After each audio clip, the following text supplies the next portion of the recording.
Cut it out, Bo. Go downstairs. Go. I'll be down in a minute. You know how it is, like starting up. It's hard as shit. Whether they're good, bad, or ugly, getting the message out there that people aren't just like these superstars or shitbags. Like, there's a point behind everybody, what they're doing. I'm a fucking moron. Mike. All right, guys. Welcome back to another episode of the show. With you as always, me, Ben. Today, I'm joined by Kay, right? People may not know Kay, right? She also is the artist known as KAYLZ, right? She also served with me in her time in the military, and she's here today to tell us a little bit about her. So, Kay, thank you for joining us today. Hi, guys. Do I go ahead and speak about me? Of course. Okay, cool. So, hi, guys. I'm KLZ. Served in the military for 11 years. I did some time on the trail here with Ben. And now here I'm at the podcast with him. Just got out recently, and he invited me here. So here we are to talk and shoot the shit. That's right. We're going to hear a lot about her. You guys can hear her music. I've listened to some of your stuff. It's very good.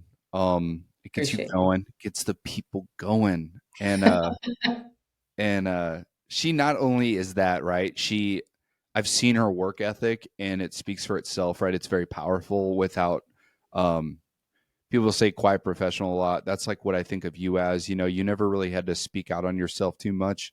It was always in your work ethic. So I love that about you, but I kind of want to hear the backstory. So we're going to start at the beginning. Tell me where you're from, where you grew up, kind of all that stuff. So came from New York, obviously. You know, New Yorkers always going to make it known that they're from New York. Grew up in the Heights. Not too far away from like Dykeman and all that, the A train line. Then did my time there growing up with my family. I grew up with my mom, didn't grow up around my dad. We grew up in a 2-bedroom apartment, lived with my grandmother. And it was about junior year of high school. Yeah, junior year of high school that I was like, all right, what am I going to do next? I'm not a person that's been good at school.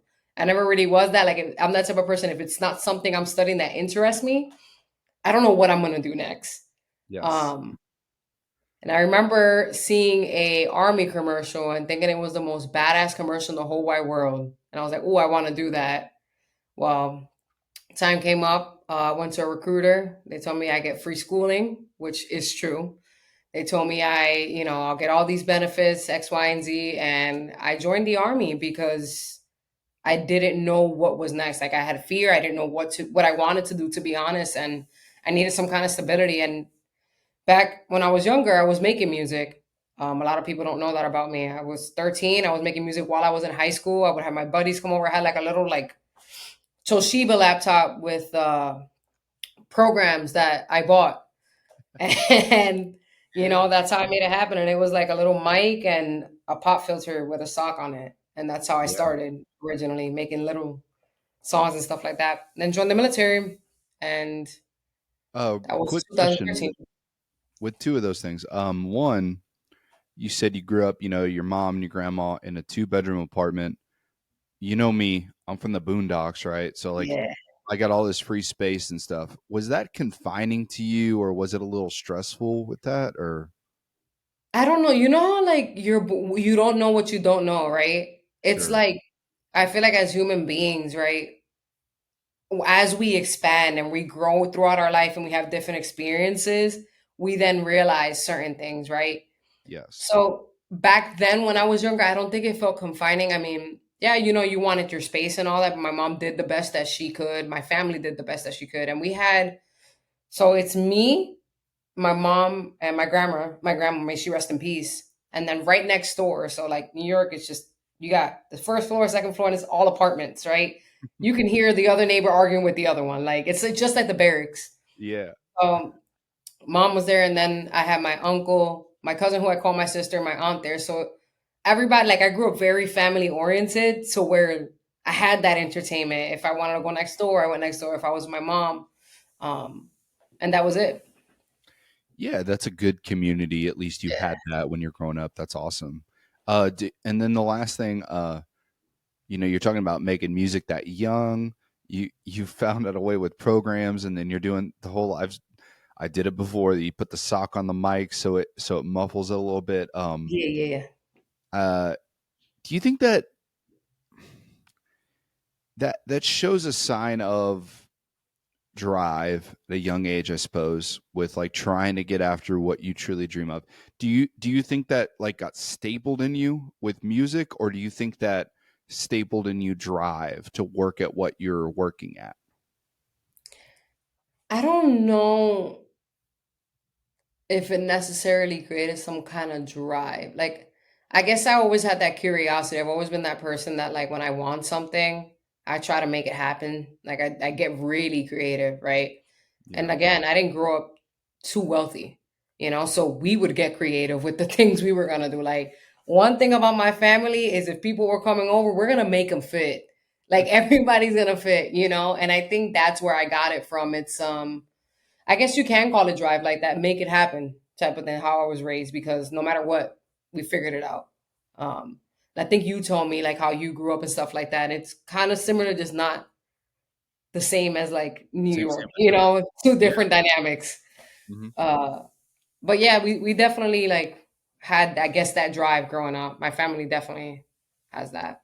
And then the military aided to that. Sure. Let's talk about that. You jump into the Army. How old are you when you jump in?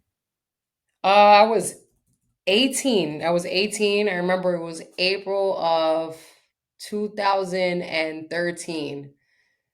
And then I left 3 days after my 19th birthday. I still have that picture here too. Um, and we'll go forward to that because I'm going to go visit home actually for the first time in 11 years and celebrate my birthday for the first time in 11 years Dang. with them. So, yeah. Did you miss home a lot being in? I guess we're kind of jumping ahead, but did you miss home? No, you're good. Yeah, I mean, I think you do miss home, right? But then you get so used to the monotony of life while you're in that it's just that go mode that I think you just programmed to keep going. I know basic training, it was like, oh, like you're a young kid, you're 19 years old, and it's like you miss it, you miss your family, you miss home, you miss the food at home, you're eating at the defect, MREs, and you're like, bro, I'm eating out of a bag, I live out of a bag, like what you want me to do, but Yeah. definitely miss them. It's hard.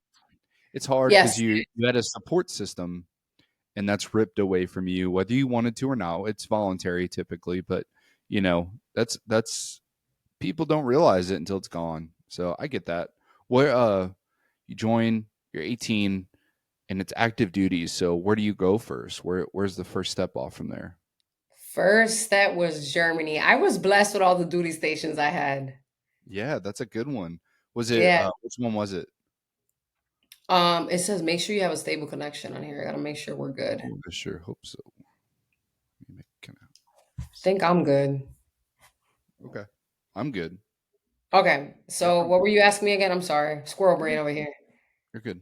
You go to Germany. Which duty station is it in Germany? Because there's like four different. So we were at Vilsec first. So it was 2CR. We were at Vilsec, and then we had to stand up the Regimental Engineer Squadron next.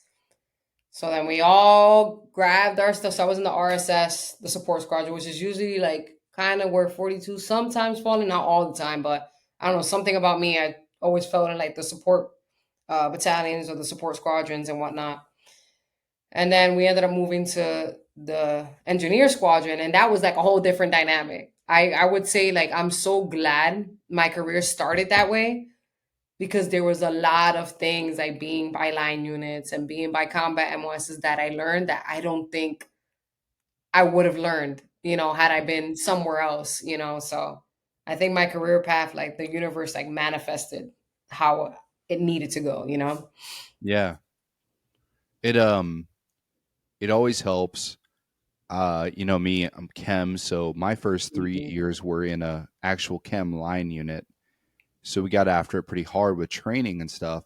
I think that's important for everyone in the middle. I wish they did that. I wish they would either put you in a line unit or as close as you can to like the action. Like your whole battalion's just driving after shit. It sucks. It sucks for sure. But you have the energy at that young age to understand everything, and you get rhythms, you get understanding of the lowest level of what's going on. I think that helps a lot. And with the engineers, I'm sure you were busy. I'm sure there was a lot going on. You're out in Germany too, so there's training nonstop. I That's was good. just like, I'm in HR. Like, I thought I was doing HR. I'm like, I'm here rucking 10 miles. Like, no way. Why am I up at 2:45? And I didn't have a car when I didn't know how to drive when I joined the army. Oh my My goodness. NCOs taught me. So it was like, what am I doing? So whenever I had to leave the barracks, it was about maybe like point 0.5 out, 0.25. I can't remember from the top of my head, but like, I had to bring all my gear with me to the company. So I'm just like rucking before the ruck, you know? So Yeah. yeah, it was definitely humbling, but it prepared me for the growth that I had later on in Colorado and then becoming a drill sergeant. We'll get to that. Yeah. Well, how many years did you do in Germany? Those are two. Those are two. So Oh, just 2013 and two. 15. Okay. And then where do you go from there? Oh, overall, was it a good experience or was it? Oh my God, Germany was a blast. Yeah. Like honestly, especially me being from the city, Yeah. and then like I grew up. My family was very strict. I'm the youngest. Like I was raised a certain way. I was never really involved in things I didn't need to be involved in. Like no drugs. Never did any of that. Didn't drink till I joined the military. Like that was just how I grew up. So then going to Germany, where the drinking age is like 16. I was partying up. I was having a great time. I was on the side of training and I also got to travel around and it's just easier to travel there. What 19-year-old wouldn't have a blast in Germany? It's like you're overseas and that's your Yeah. first like level of freedom. So just imagine the blast that I had. But Where'd you go? so after that it was Colorado and Okay. then I was with the BSB. Okay. That's a different dynamic a little bit. Not as crazy, but it's a little different. And Colorado, has its own thing. How did that go for you? Colorado was busy. Yeah. And I didn't realize how busy till I got out, but we'll get to that. But Colorado was busy. It was a lot of fun. I made some great relationships. I grew as an NCO even more. I think Colorado was my place of growth. I got there as a specialist and I left as a staff sergeant going onto the trail. So that growth spread, it was just like you can only imagine, but it was a lot of field trainings. Yes. I don't know what got hit with me in my career with all these field trainings and all these trainings, but it happened, you know. And I'm glad because life would have just been boring in the military had I not had those experience, even Yeah. though some sucked. But It's an interesting place out there because I was there for a year and yeah, I was in a different unit, but I know Fourth ID, like it's so beautiful. There's so many things to do, but those units get after it so damn hard. hell yeah. It exhausts you a little bit. Did you get tired of it at a certain point? You're 3 to 4 years in at that point. Are you tired or are you just kind of like along for the ride? I'm trying to remember my age because I was like You would have been like 21, in my 22, right? mid 20s around there too, and I was single. You Yeah. know, so the times that we were grinding hard, like the times that we were grinding hard, it was like I was in the barracks, so like I guess it was lonely sometimes when you would go home to the barracks because it is the Yeah. barracks. But I had so many good friends while I was in. Like we would be in the field talking about what we were gonna do and like making jokes through the process. So I think the people you're surrounded by throughout your career, they either make it or break it. And luckily I had some good people around me when I was in Colorado and everybody kind of just held their weight, and made their jokes and tried to take care of each other and shared snacks and all that stuff because that's love. You gotta share snacks. Of But course. yeah, I got tired at sometimes, like it was NTCs, three, like Kali. So we had one that was like two NTCs and then like immediately after in that year, I was in Afghanistan.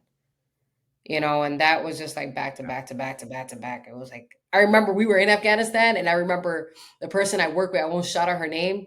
She was like, this place can't see white space because they're just gonna fill it up because we were so tired. Like we were Yes. just so done, you know? Well, and I can speak to that a little bit, I guess, to a degree. Our deployments, I went in 18 and 19. I won't speak on the deployment, right? But I will speak on you go and it's not what you pictured when people talk Hmm. about it. It's a Hmm. completely different aspect at that point, especially from about 2015 to later. It's way different, and I don't know. You come back and you're tired, but for different reasons. I don't know how to describe. Did you feel that a little bit? Or Yes. Coming back was weird. It was like I don't know. I feel like you could think about like why are we doing this type of stuff? Like you questioned your why a lot. And yes, then you yes, also the things that you did stress about while you were on garrison before deploying, you don't. Like it 100. made me understand when I was that private and I would see like some of the like the guys that actually deployed, and they had because when I was in Germany, they were coming back from a deployment. And I would hear them say, "Oh, this garrison BS. I'm tired of garrison. I'm tired of garrison." And then they understand what they were saying till I came home, Yeah, yeah, and then you're dealing with like stuff that that when you go down range, it's like, bro, this is not going to matter. yeah. Like Someone's this getting doesn't chewed matter. out for a dental appointment, and you're like, chill the fuck out. Like it does. Yeah, like those type That of things important. will be like, Yeah, all yeah, right, like, and it sucks because it wasn't just for us. Like, yeah, those first sergeants and like those platoon sergeants, they're coming at us, but it's I because it's know. coming from the top, from Yep, the other top, yep. and they're all feeling it. You know Hmm. what I'm saying? Looking back now at it, but Yeah. that definitely like that definitely happens. You'd be like, what the heck? Especially once you're in a leadership position too. It's Hmm. not only your MEPROs you're worrying about or your problems you're worried about, but now you're like Everybody under you. Minion Yep. one, minion two, like I need to take care of you. Make sure you go get your dental. Like make sure you shower. Like Uh, yeah. It's a weird transition. You get Yeah. you get done at Fourth ID, which obviously was a bit busy, and Mhm. then where did you go? Fort Leonard Wood. I All right. wanted to, I did this to Sergeant Major Bell the other day. I knew Yeah. that's where you went. Just wanted to hear it because I know. AKA Lost in the Woods. Yes, yes, it's which is interesting, right? Because you're a 42 Alpha, you're a human resources specialist, right? I think that's how you Mhm. say it, right? So your home base is in Jackson. You come Yes. to Leonardwood to do basic training, right? Yes. That's Yes. when I was doing basic training with 148. Yeah, tell me about it. That was the best job. Like honestly, like nobody could I loved being a drill sergeant. Like for real, that was the best job. I think. And a lot of people, they meet me and I don't know if I give that person off. It wasn't like the yelling, because like, dude, by like month The yelling six, you you're hate, over that. you're just Yeah. tired of yelling. Yeah. Month six, you're over that. It was seeing like the mini you, because you went through that and you're pushing them. It was seeing like that's what like fulfilled me. It was being able to talk to soldiers and be able to tell them like, I did this wrong. Let me save you some time in your career, to enable you to push farther than I did, Yes. because they're the ones that are going to be replacing you at the end of the day. Um, and just seeing the growth, like you get people from all over the world, Oh, yeah. some that they don't speak English, perfectly. And then you see them at the end and they're like having full blown out sentences. You have some shy kids that you can't get a word out of them, and then like the end you can't get them to shut up, and Yes. that was Oh, I do think you, that was the most. Huh? I just I'll bring it back at the end. I Yeah, wrote yeah, no, it no, go ahead. a core. No, it's a core memory. There was a female. She was reserve. She was an AIT. It was when you were there, and she had a shit ass attitude, and you could tell she wasn't terrible, but she kind of fucked around, and she played the ESL card a lot, and I wasn't having it a lot, so I would pull you in to translate for me. I can't remember her name though. Who was it? She was from Puerto Rico. Do you remember her?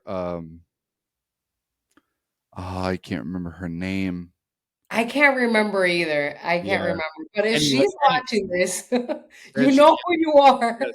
You know who you are. You were a shitbag. No, No, she was. oh, damn. No, she was like she just played that card a lot, and I worked with that to help. But I just remember seeing the growth, like you're talking about. From she wasn't perfect by no means at the end because Yeah. she got stuck there. And I remember seeing her day after graduation. She was in a wife beater and jeans, smoking cigarettes outside the airport, which Who is the heck was that? yeah, I can't remember her name, but it was insane. And I just remember her not being as bad at the as in the beginning, which is always like a win. At the very Yeah, end, it's like that's little wins that you want is something drilled in a little better. So yeah, and it does, and they end up growing too. I Mhm. grew. I was a headache as a private. Oh yeah, Oh yeah, like, whew, oh God yeah. bless. I still talk to some of my NCOs like from back then, and man, like I hit them up too. Like, yo, my bad. Like I was a pain in the ass, dude. Like, I'm sorry. You know. How so you did 2 years, on the trail like regular basic, and you loved it and stuff, and then you come over to us. You're with AIT Seaburn, which is a very odd entity for you to jump into. How did that feel ending your time there in that Ending my time on the trail? as on the trail. One, I'm always gonna be like grateful for the fact that I was offered the opportunity to work with Seaburn. Y'all do some cool, and I remember saying this at my speech. Like, I always thought it was just pro mask and make it like, because you got your Seaburn cage. I didn't know that. Like I didn't know I got to like do like mass decom with you guys. I got to get put in a level B. Like it was so much fun that, and the things that I learned, I think what helped me while I was there is that I would introduce myself to the soldiers that I wasn't, a 74 Delta, but I went and did it, the Yeah. things that they were learning. And I think one thing with me is that I didn't want to lead soldiers and then not know what I was doing. Like I tried the best that I could to learn those skill level 1 tasks that you guys have to be able to fulfill that. Cause, it's like telling somebody overweight telling you what you need to eat. You know what I'm saying? And I wanted to lead by example. And I think honestly, confidently, I tried my best, the best that I could while I was there, learning from people and taking the hazmat test and going through that. So Yeah. I will forever be grateful because there was things that I learned with you guys too. A lot of people don't realize like you guys have a lot of combat knowledge too. You have to, and I didn't understand, like, and even on the trail too, I learned from a lot from the infantrymen too. It's like that today, the certain P's and Q's that I have to take, like, you have to be thorough with how you are, especially as a Seaburn soldier too. So like all those checkpoints, those PCCs, PCIs, like, it made me, a more sharpened NCO working with you guys. And then all the good times I had too. Like, there's certain things that, especially, with the place that I ended up going next, it was like I understood certain things, like I knew what tech escort was, like I knew what certain things were. So it was cool. It was a good time. I missed it though. It was like, Yeah. We all talk about it. We go, we miss the clowns, not the circus necessarily. yes, It's yes, it's this environment. Sometimes it's shit, sometimes it's really good, but you really grow attached to those around you that like I don't even know, because you obviously levitate. Like obviously you had someone there that I know you levitate towards, whereas I had the same thing. I levitated towards them and we synced well. But then you yeah, have other people that maybe you don't sync as well with, but you can learn one or two things from them, and that helps your career more than you ever pictured there. When you go yes, away, that's when it sets in and you go, "Oh yeah, maybe they were doing it right. I just was kind of pissed off in the moment or something." yep. Did you have that feeling? Yeah. You get Um, done. Yeah. I definitely did. I think you just learn throughout my whole career. You just even in friendships, right? Even now, right? Um, we have our norms, like our own cultural norms, our own social norms, our own ways of being, right? And then you meet other people, around there, and they're looking at it differently, but their message, the way they're delivering it, may seem hostile at the moment, Yeah. which will cause you to get In your feelings. It gets you in in your your feelings. feelings Hmm. because it gets you, because they may be just direct with you. You know what I'm saying? And I think it's happened to me. It's happened to you. It's happened to everybody in the army. You're gonna meet different types of leadership styles, and I'm a very direct leadership style. Like I'm very when I'm pissed. You saw me how I was. It was like I'm pissed off. However, I learned, close the door, not lash out at that moment because there's a time and place for everything, right? But yeah, you can definitely learn from that. I think even my time on the trail, like throughout the months, like I would just watch and observe and watch and observe, and there were some things I'd be like, no, I'm never doing that. But then there were some things that I'd be like, oh, they kind of have a point. I think I might try this out next cycle, and go from there. uh with everything, especially from like some of the infantrymen when I was on the trail, like I'd be like, no, like why are you like, because people don't realize, yes, you might be an infantryman, but then there's POI that we have to follow, and God forbid we don't. God forbid that we don't, right? And then there's me that I'm like, I know certain things, and there's things I've done a certain way, but I can't go ahead and adapt that to that because there's POI, right? So you would see those things, but then you would find ways that not every soldier learns off POI. So you have to use that knowledge as an NCO and teach them like that. So my first cycle, it was you're neutral. You don't want to get caught up, right? So my first cycle, I was like, oh, okay, just observing, watching, and there'd be things I'm like, why are they doing that? Like we're gonna get caught up, or this is gonna be that, or but after a while you start looking at it and it's if you really care about your soldiers, you're gonna take your risk to make sure that they're properly trained at the end of the day. So I think that's where I learned certain things. Yeah. I last thing on this because I don't want to stay too long on it because I Nah, you good. no. Every person I talk to about drill life, it turns into like because you could talk about it for fucking ever. It, Yeah. it it was very impactful on everyone's lives, and it's a thing. Um, direct confrontation, which I know me and you have had to deal with there, and then I've had to deal with it outside of there coming here, where um everyone says there's one standard, which is technically true, but it's not true in reality. Hmm. People let things crash, like whatever. But more to the point of in general, like whether it's relationships, whether it's family, friends, whatever. I've found that direct confrontation works very well because it crushes it. Yes. However, a lot of people hate it. A lot of people hate direct confrontation now. It's uncomfortable to have somebody call you out. Yeah, but don't you think that's so weird? Like now you're comfortable with it, and you're more uncomfortable with not. You go, is nobody gonna say anything? Like what?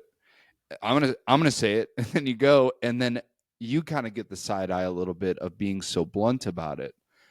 But you're not being disrespectful or anything. You're just trying to address an issue that's a problem.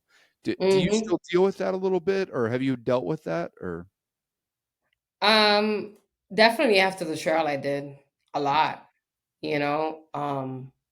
And it wasn't even like me trying to come in hot after the trail, because like when you are tired after the trail and you did your job, let me tell you, you learn how to disconnect. I mean, for a while, like it took me a while to stop waking up at 2:53 a.m. yeah, Eventually, I got used to that. I'm out now, But even here, I got to that point, and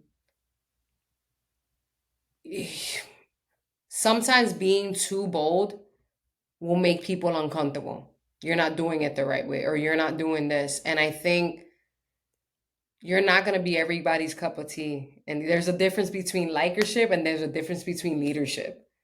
And you are not going to be everybody's cup of tea um, in the army or just in life in general. I think a lot of people in the military, they think that leadership, because you're taught leadership in the military. Yes, I was taught some sort of leadership without looking at it while I was a child, but while you're in the military, you get taught leadership full blown, right?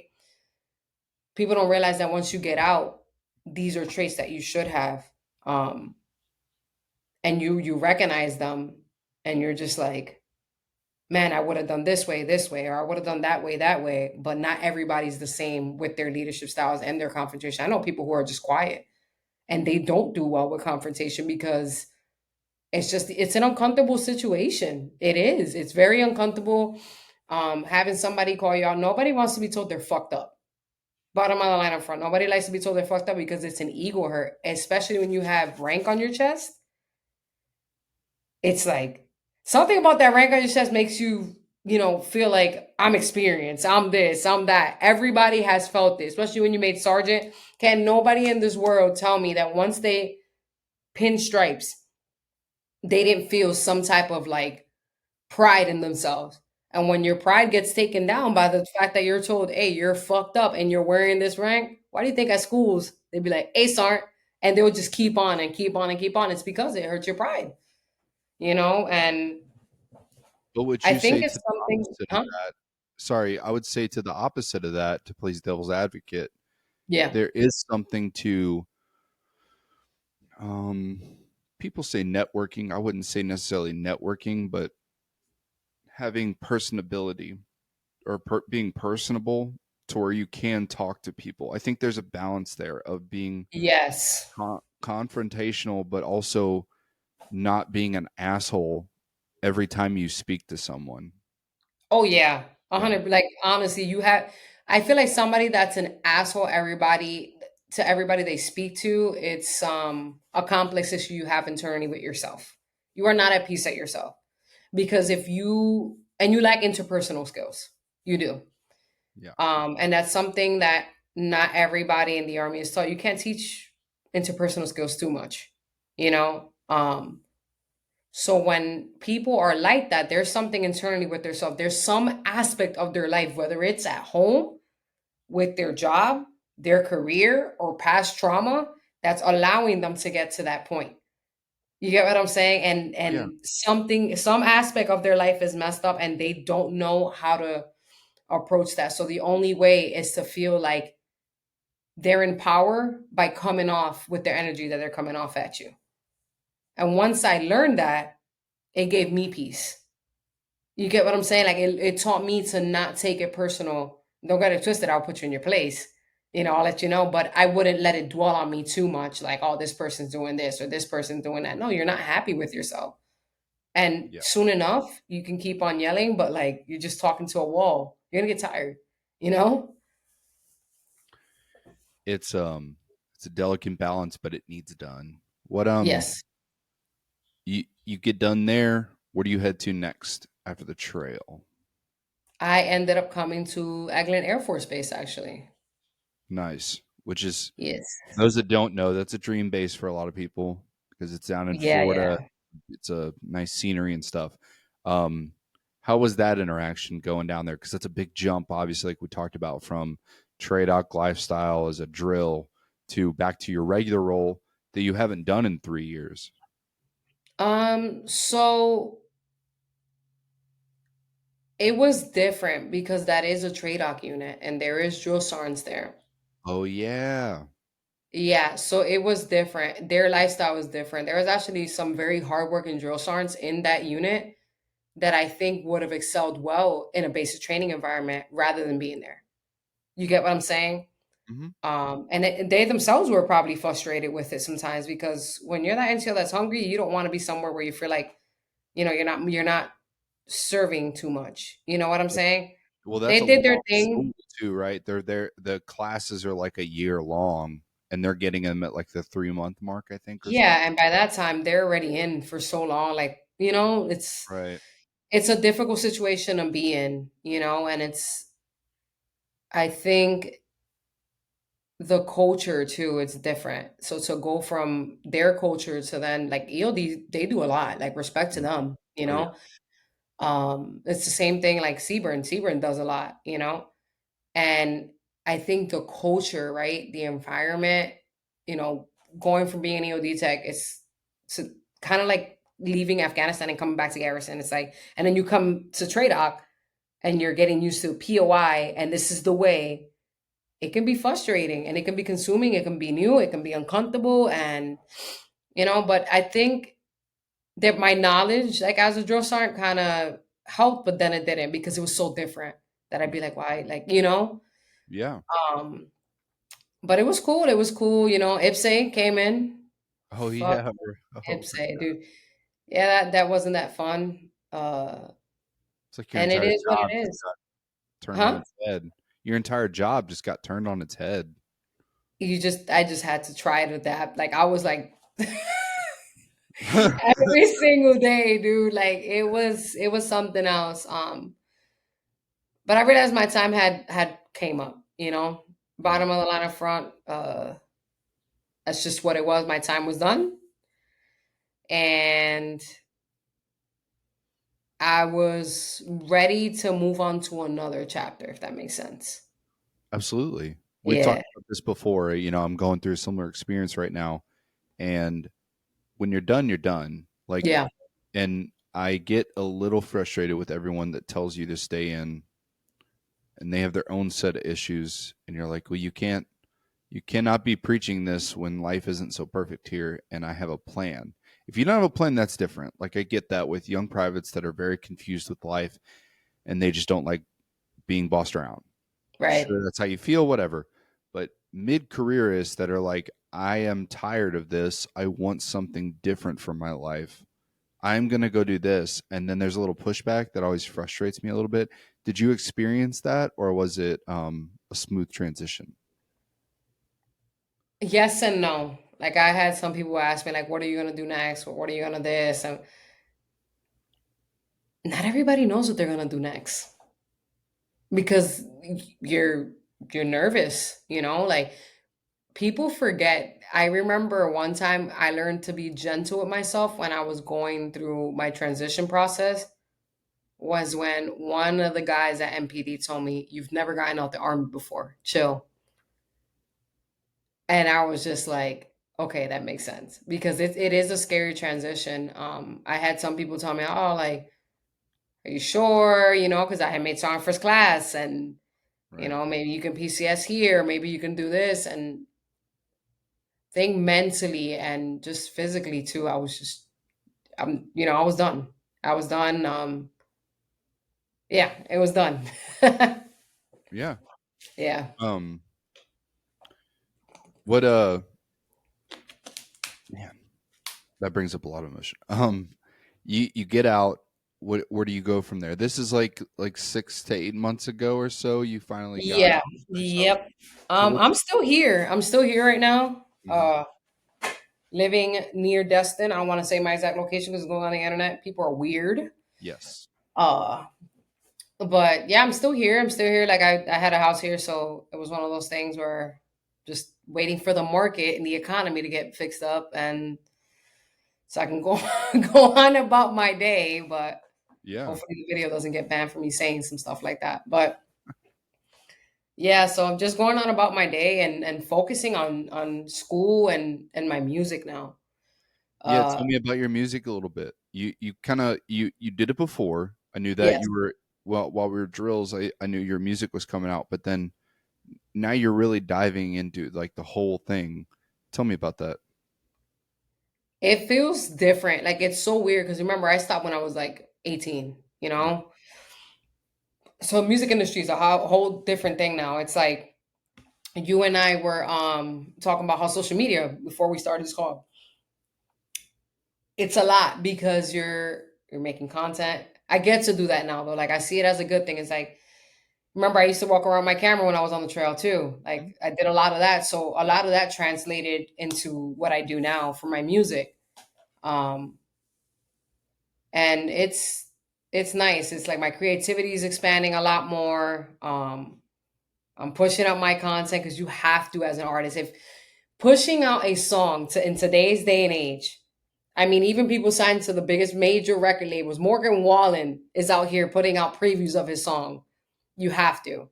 He just has people doing it for him. You're the one actually pushing everything, and it's like a Yes, whole nother job. I get it it. is. It can be very time consuming.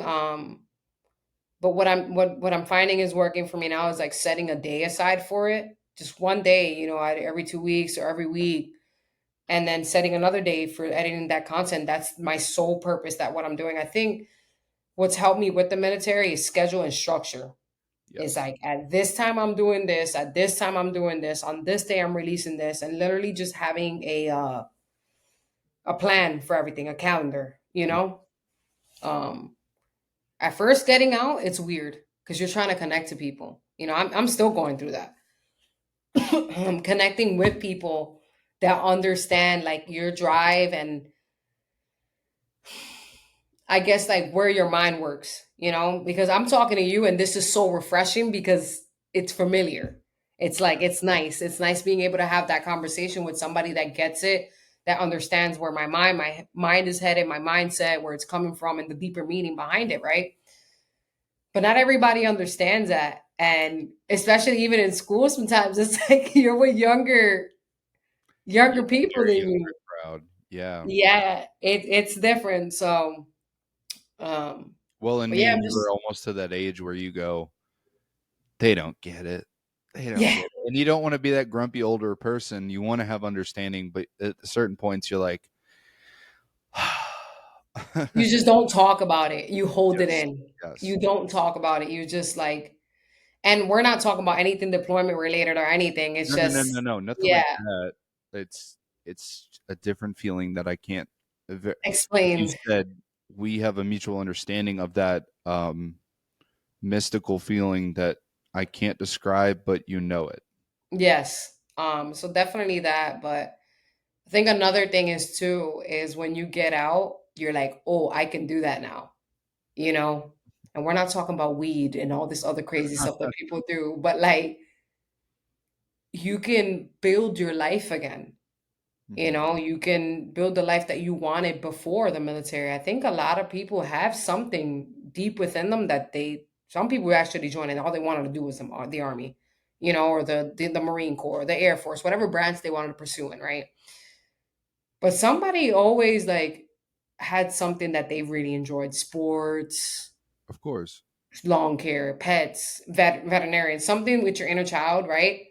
That you didn't think about in the military because you didn't have time for that, you know? But now that I'm out, it's like I'm investing my time into my music and my content and doing those things that I want to do because I can now, And I think if I had to give any advice to anybody that is getting out right now is aside from transitioning and getting your finances aligned and getting everything aligned, set a foundation for what made you happy before this. Like do some journaling, do some soul searching, do some digging and like hold on, like, what do I like? Because you don't think about that while you're in. It's like, you don't. What do I like to do? What sets my soul on fire? Like, if you're married, um, what would I like to do with my spouse that I didn't get to do while I was in? Like me, I'm going to New York City towards the end of the month for my birthday. And I looked at a picture and I realized I didn't even notice it. It's been 11 years since my family sang happy birthday to me, or that I spent a birthday with my mom. So, and I still have the picture of the moment. So it's going to be such an emotional moment for me to be next to my mom saying happy birthday. Cause it's like, you don't realize your job in the military is a lot. Like anything can happen in such a span of a decade. And the blessing that you get to be able to have these moments with your family once you're out and do the things that you've been wanting to do or putting off because you're just desensitized, it's moving, it's emotional. Definitely is. That's awesome though that you're getting to experience that finally. Like you're getting to that point where you get to go back and do that stuff again and make it a little better for yourself. Yeah. Uh, I miss it sometimes. Don't get it twisted. I miss my camaraderie, the friends, the memories. no, everybody misses it, whether they want to admit it or Yeah. not. Unless you had a traumatic event, you probably miss a little bit of it. There's a Yeah. camaraderie that cannot be restructured unless you're maybe like law enforcement, firefighters, like EMS. I get they have something, but the military, it's something way different. Like it's a Yep. very Beautiful thing. What do you got with your? Let's talk about your music though. I want to Yeah. get it. KLZ, right? It's out on Spotify. It's on all the sites. It's there and stuff. It's awesome. How would you describe your music? Because I have an idea in my mind, but I want to hear what you say about it. You know, with my music, I like to try anything out right now. You know, I like people to listen to my music. A lot about my music is some of it is everything I've been through. Mm-hmm. Some of it I want people to listen to and they're dancing to it. All right, cool. Like they're vibing to it and it like makes their day. You know how you have a song that you took a shower after PT, your hair is popping, you smell good, your uniform's pressed, like, and then you just go play that song and it just Yeah. gets you in the mood for the day. Oh yeah. Like some of my songs are like that. Then you got other songs that they really get deep, but they also get you moving too. You know, it's like I have reggaeton, merengue, bachata, salsa. I'm releasing my first song in English finally for everybody who does not understand me within 2 weeks. So I got y'all. Don't worry. Yeah. And it actually it's a funny story how the song came about. So you guys see like TikTok live, right? How Yeah. everybody's like, "Oh, send me all the roses," and like you got people that stick on these lives for like 30 minutes just sending roses and like behind the screen texting, which is cool. Like that they're a fan of that person, right? So I wrote something about that. Um, it's interesting. It's got a little bit of a 2000s vibe to it. It's different. It's definitely different. I'm excited for people to hear it. Got a little bit of laughter. You've seen my joke inside as well when I lose Yeah. my mind. It's like I've been up for 13 hours. So Yes. yeah, so it's got to make sure that it's definitely me. I think right now where I'm going back to though is me, my New York roots, my Puerto Rican roots, who Kaylee is, because while I was in making music, I didn't get to do that. I think I was singing more and writing more about the experiences I was going through, you know, Mm-hmm. and personal stuff that I went through back then and going from there. And also finding myself again as an artist because people don't talk about that. It's hard, you know? I'm sure you got to find that rhythm of what you consider yourself to be, what you're going for and stuff. Yeah. That has to be what you feel authentically, or it's not going to work. Just isn't. Most definitely. And I think that's what I'm trying to push out now is like, it's like Russ. And you know who Russ is? Mm-hmm. Yeah. Okay. He says it. It's like, I just push out my music. If I like it, I'll push it out. But if at the end of the day, the people pick your song, you don't. For sure. And that's just what it is, right? And I've been living by that. I've been studying him a lot. Like I have both his books. He has great books. It isn't just for somebody that's like making music. It's for anybody that's trying to pursue anything in life and you're like doubting yourself. So good. Definitely look at Russ's books because I'm trying to remember my mind is rolling right now, so I'm trying to remember the actual title. I have it on my bedside.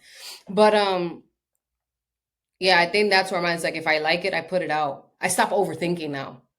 Before when I started back in 2021, I was scared of people telling me that's cringe. I was a drill sergeant. Yeah. You don't want that with you. Yeah, I was a drill sergeant. I mean, I had one of the soldiers come up to me one time and I lost my medulla when I was there. You know, coming up to me like, I heard your song and I just like, I lost it, you know, like, no, you didn't. Like, you know, people don't realize that balance also while you're in. I hate to revert back to the trail is that balance between your personal life, trying to live your life. Social media is a big thing, and these guys will find you. Yes. And how you can't even like live your life like a normal person for those 2 years because somebody's gonna find something out, and you're not trying to have your personal life involved at work. You know, 100%. once you're being transparent, but there should be a strong separation with that, especially with soldiers. You know. I real quick on that with the pushing out stuff that you find honest. There's an artist named Sturgill Simpson. Okay. He made an album and he did 3 different versions of the album. One was bluegrass, one was traditional country, and one was slower modern meta classic rock vibes to it. Okay. Same songs, just different like compilations to it. And now he just made an album with a whole different name, called himself Johnny Blue Skies. It was great, and then he's like going back to the regular one. The point being, all of them were amazing, but he didn't push them like through an industry or anything. He just said, "Here's my music, guys. If you like it, that's on y'all." And he's in quotes of interviews. He's like, "I just like to make music. Like that's what I like to do." And I think that's the heart of it. Like real artists, you can tell, like if they're not churning out like not hit after hit, but like it's the same bullshit over and over. That's not what you want. What you want is them telling their story or what they're getting after. You want to hear that, and that's good to Yep. hear. That's what you're Yep. working for. Yep. Yeah. And I agree with that. Yeah. Are you Big working time. with a producer or anything, or is a lot of it Yes, by I have my yourself? producer. His name is, you guys can find him tagged on every single video of mine. His name is Cristiano Beats. He's in Dominican Republic. So what I do is I record all my vocals here in the studio. I'll write all my songs. Some of the songs I'll write on FaceTime with him. Like I'll just like need that collaboration. Like people don't realize like having two minds in a room, it just expands the creativity. So we've done that before, but he produces all my beats. Um, we're trying to like try mess around with different like sounds and stuff like that. Because the thing is, with my industry is, and what I'm noticing with a lot of artists right now is that they're trying. It's good to have role models. It's good to have role models, but it's not, be authentic, And I think that's where I am right now, is finding a different sound with myself. Like, yeah, still keeping the essence of reggaeton and salsa, and merengue and bachata, but that's what we're looking for right now. And slowly but surely it's getting there. I'm having faith in that. And that's where we're going with that. And right now trying to push my music out without a label, because the thing is, you can make it without a label right now. You Yes. know, you run your music. I just got off the call with with my mentor, and his name is Crackalak. He's well known on social media, 90K followers. He does everything, content marketing, music, was an artist before too. And we talk about how you're basically running your music as if you were running a business, running ads on it. And it's the same thing for you as somebody that's running a podcast, Mm-hmm. running ads on it, um, running automations. It's a whole different level of marketing. And if you're doing that at that point and you're pushing it so far, you're promoting your own music, you're keeping track of your streams, you're keeping track of your revenue. I mean, what else do you need? Like Yeah. it sucks. It sucks. It sucks for the labels too sometimes, because in this day and age, like how do you make money now? Because people are doing it on their own. People like Russ are doing it on their own. There's Snow the Product. I don't know if you heard of her either. Mm-hmm. Snow the Product is top tier, right? Yeah. She's independent. She's making everything on her own. Her brother runs her stuff. She's got a podcast. She's got merch. She's got everything. When you're doing it on your own and you're building your empire your own, what do I need that for? Especially if she's got the connections already that she needs to make to do her shows, do this, do that. A record label started with one person getting all those connections and then building that up the same way you're doing with yourself. Yeah. It's over. The market is oversaturated at this point, so you have to find Mm-hmm. new ways to get after it, and that's what you're Mm-hmm. doing. You know, where do you see yourself going from here? Like, uh, are you working on music right now? Do you see yourself coming out with stuff, and where do you see yourself going? Because obviously you're going that independent route. You're pushing your stuff your own way. Where do you want to see yourself? I see myself independently, just growing and building an empire with my own music. Um, I see myself pushing out the best version of me, when it comes to my music. Um, Releasing a song every 2 weeks, for people to listen to me more, because that's one thing I would release while I was in the military, I would release one song and then I'd release a song for a couple months. And I think I owe it to the public, that consistency. Like, I owe it to the people, that consistency of just releasing different music and different music for people to hear. So I have that. I film all my music videos. So like I want to start pushing out more music videos. I see myself, if you had to ask me, maybe about in 2 years, I'll have at least 100 songs out, music videos, platforms are well known, and people are gonna know who I am. That's my vision right now, is 100 songs out. I plan on like having my merch as well, pushed out as well, with a meaning behind it too. Like that's what I'm working on, something with meaning, because I don't want just merch. You're just wearing my name and that's it. I want people to be able to connect to that. And then in my 5-year mark, I have a vision where I want to be able to, all this knowledge that I have, extend that over to other artists as well, that they have no clue what they're doing. They have no clue even how to like film a music video or how to go about it. I think a lot of people are stuck on, I don't have this equipment, I don't have that, I don't have, and that's a lot about what I put out in my content lately. I don't know if you've been watching it. Yeah. Is there's always a way, right? Yes. Like you have things like BandLab, you have your cell phone, you have CapCut. It might not be perfect, but you're getting the content out there. And one thing about that is your fan base is going to see your process. Have you heard of Dochi? Yeah. Dochi's a prime example of that. The day she got fired and laid off from her job, she went on YouTube and she made a video and she's being transparent, right? Yeah. She said, fuck it, what do I got to lose? The girl just got a Grammy. like, you know what I'm saying? And it's just like, just start is what I want people to know, and Yes. see that I'm embodying that. Yeah. Yeah. I think 2 points of that. The number one is just start. It's the same on my end. Okay. You may think you don't have it, or you got to do something, or you don't have a better plan. Getting off the ground is half the battle. Yep. And then, like you said, what she just described with these year marks, 5-year marks, some people may roll their eyes or whatever. No, that's setting goals for yourself that you want to achieve, get close to, or whatever. Like that's your goals, and that's what you aim for, and that's what pushes you to get better. Like that's why you're publishing more content. That's why you're working on your music. That is the key. And I can tell from this you're going to be successful in that. Appreciate you. We'll look back at this in like 2 years.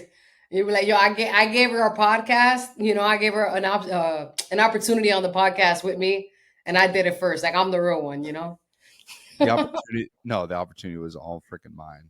Oh no, get out of here. No. Okay. We heard about a lot of it. We hear what's coming. It pumps me up, and I know the crowd's going to love it. Before we go, just give a rundown. Where can we find your stuff at, and where can we find you at? All right, you can find me on Spotify as KAYLZ, just like that in that sign, KAYLZ. And on all my social media platforms, it's The Real. So just The Real KLZ. And you can find me on all social media platforms, YouTube, Instagram, Spotify, you name it. And yeah, that's pretty much it. Oh, Facebook as well. Awesome. And whatnot, so all uniformed. Yes. Thank you so much for your time. And I hope you had a good time as well. It was great. Oh, it was a blessing. It was good. Guys, be sure to check her stuff out. I'll have the links in the description below. Thank you for turning into another episode, and we'll see you next time.